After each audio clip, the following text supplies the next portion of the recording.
They walk in the thousands, most trying to make a living or seeking a job.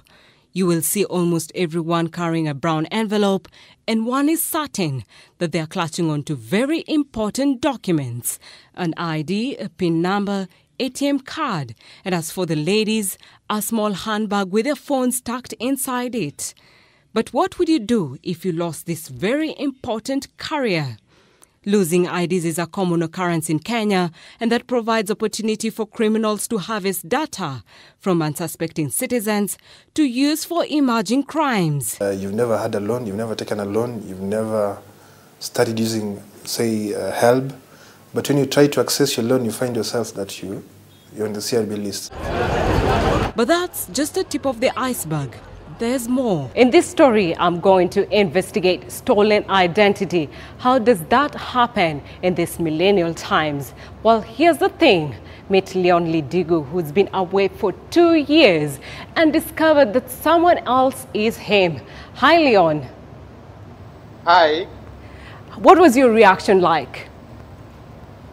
I was so surprised, the first thing, because people were calling me and telling me a lot of stuff that I owe them cars. I took some money from some people, which I did not know about. Most recently, personal data became the most expensive entity in the world, surpassing gold. The thieves got hold of Leon's ID, gathered more information from his social media sites, and silently followed all his moves. They later registered a SIM card using his name, and Leon was to be alerted by a friend that something was totally wrong. I tried to make contact on WhatsApp. I called, they did not pick up. So I resorted to texting and asking them, why are you doing this? Why are you pretending to be me and masquerading to be me and talking to people? And it's illegal. Often, you may not be aware that someone has stolen your identity and used it to commit fraud, typically by falsifying your credentials to open new accounts in your name or using existing accounts through a technique called phishing. Personal identifiable information is any information that can identify you as a person. So here we mean maybe your name, any unique identifier that can identify you, say an ID number, passport number, your home address, your telephone number. For Leon's case, the suspect responded by hurling insults and even daring him to report to the FBI or the International Criminal Police Organization, Interpol, a matter which the Directorate of Criminal Investigations advised him accordingly.